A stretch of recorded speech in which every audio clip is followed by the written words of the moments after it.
दोस्तों, हाल के दिनों में काफी चौंकाने वाला आंकड़ा हमारे देश की जनता के सामने आया है, जो कहता है कि भारत में औसत तौर पर मर्दों की हाइट में गिरावट देखी गई है।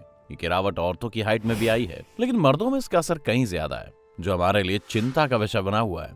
हाइट को लोग अक्सर जेनेटिक्स से जोड़कर देखते हैं, लेकिन भारत में इस हाइट के घटने के कारण जेनेटिक्स कम और सामाजिक ज्यादा है। ये टिप क्यों आया और कब से आ रहा है, साथ ही इसके नुकसान क्या हो सकते हैं, आज हम उसी को जानने की कोशिश करेंगे।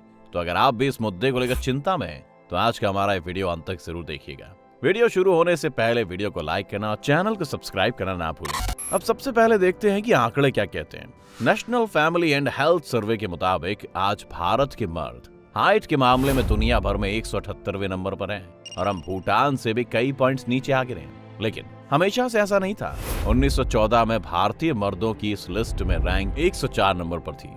इसके साथ ही भारत में महिलाओं की हाइट भी काफी घटी है और आज वो दुनिया की 10 सबसे छोटी हाइट वाली महिलाओं में 6ठे नंबर पर आ गई है। जवाहरलाल नेहरू विश्वविद्यालय द्वारा की गई 2016 की एक खोज में मालूम पड़ा है कि 1998 से 2015 में जहां दुनिया भर के मर्दों की हाइट में 20 सेंटीमीटर और औरतों की हाइट में 15 सेंटीमीटर की बढ़ोतरी देखी गई है, वहीं भारत में ये बढ़त मर्दों के लिए केवल 5 सेंटीमीटर और औरतों के लिए 3 सेंटीमीटर थी। यानी दुनिया की हाइट भारत से 3 से 4 गुना तेजी से बढ़ रही है और ये सब जेनेटिक्स के कारण नहीं हुआ है। ऐसा क्यों हो रहा है हम ये भी जानेंगे, लेकिन पहले जान लेते हैं कि हाइट घटने के क्या नुकसान है। दोस्तों, हाइट कम होने के कारण सामाजिक परेशानियां जैसे कि आत्मविश्वास का कम होना या फिर कई तरह की सुरक्षा बल की नौकरियों में फिट ना हो पाना तो है ही, लेकिन अमेरिका के जर्नल ऑफ अल्जाइमर डिसीज के मुताबिक अल्जाइमर जैसी मानसिक बीमारियां भी आपकी याददाश्त पर सीधा असर डालती हैं और धीरे धीरे आपको निष्क्रिय कर देती हैं। ये भी कम हाइट वाले लोगों पर बुरा असर डालती हैं।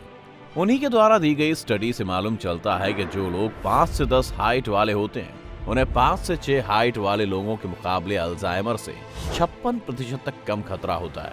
इसके साथ ही हाइट का कम होना आपको दिल की बीमारी होने के खतरों को भी बढ़ा देता है।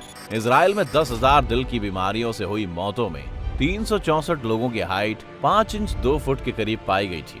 यानी हमारी हाइट का कम होना सिर्फ हमारी व्यक्तिगत परेशानी नहीं है, बल्कि हमारे देश के हेल्थ सेक्टर पर भी एक बड़ा बोझ है।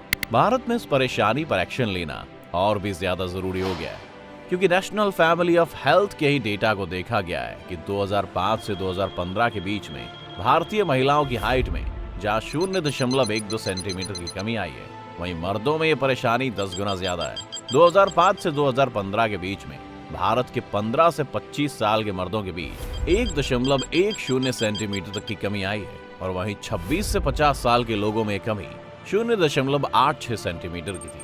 अब आते हैं कि आखिर ऐसा क्यों हो रहा है। इसके लिए एक नहीं कई कारण बताए जाते हैं, लेकिन ज्यादातर कारण आखिर में एक ही चीज की ओर इशारा करते हैं, न्यूट्रिशन यानी आहार। हमारे शरीर की ग्रोथ के लिए विटामिन B12, प्रोटीन, जिंक और कैल्शियम जैसे न्यूट्रिएंट्स की जरूरत होती है, लेकिन NFH के ही एक डेटा के मुताबिक भारत में इस वक्त इन न्यूट्रिएंट्स की आपूर्ति तो छोड़िए, 33 लाख बच्चे तो ऐसे हैं जो सिर्फ कुपोषित हैं और इनमें से 18 लाख की हालत बाकी बच्चों से ज्यादा खराब है।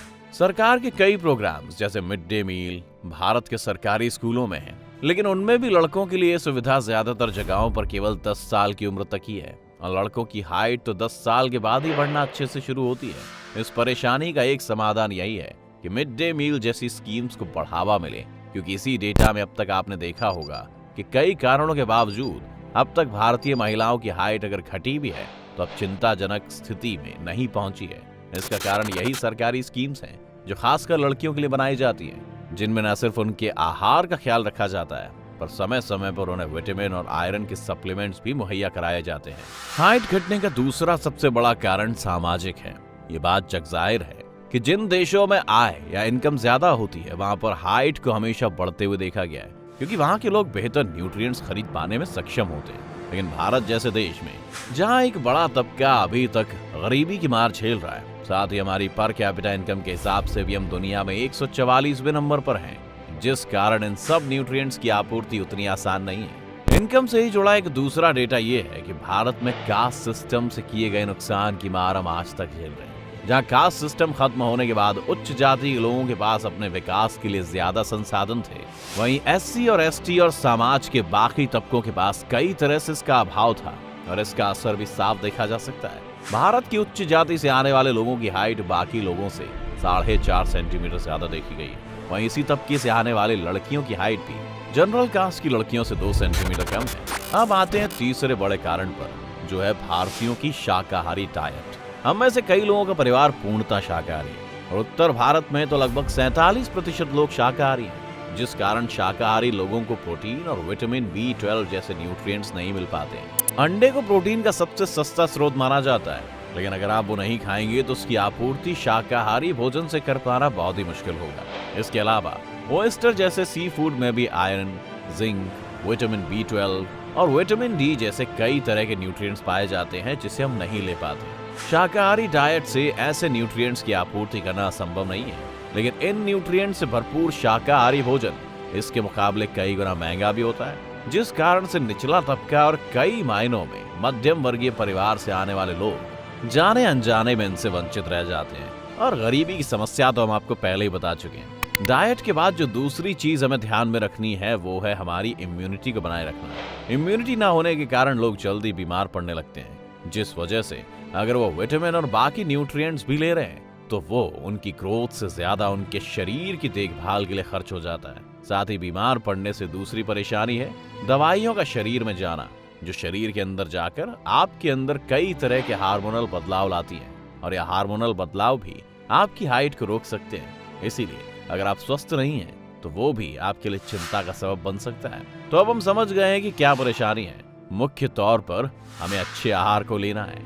अगर हो सके तो किसी तरह से मांसाहार भोजन भी अपनी डाइट में शामिल करना है, और वो ना हो सके तो उसके शाकाहारी विकल्पों की तरफ जाना है। और तीसरा है अपने स्वास्थ्य का ख्याल रखना। इसके अलावा ये भी सलाह दी जाती है कि युवाओं को कम से कम 8 से 10 घंटे की नींद लेनी चाहिए और दिन में कम से कम 20 मिनट की हल्की एक्सरसाइज भी करनी चाहिए। हैरानी की बात तो ये है कि ये कोई नई बात नहीं है जो आपको बताई जा रही है। बचपन से स्कूल में हमें यही समझाया गया है, लेकिन किसी कारणवश जो लोग ये सब करने में सक्षम भी हैं वो भी ये नहीं करते। यानी हमारी हाइट के कम होने में एक आखिरी कारण हमारा लापरवाह होना भी है। ये बात कई लोगों को बुरी लग सकती है, लेकिन भारत में ज्यादातर लोग अपने स्वास्थ्य को लेकर कभी गंभीर नहीं रहते, और शायद यही कारण है कि हम आज वर्ल्ड रैंकिंग में भूटान से भी नीचे आ गिरे हैं। इस बात पर आप जरूर सोचिएगा दोस्तों, और आपका इस बारे में क्या कहना है हमें कमेंट बॉक्स में कमेंट करके जरूर बताएं। साथ ही वीडियो को लाइक करें और चैनल को सब्सक्राइब करना भी ना भूलें।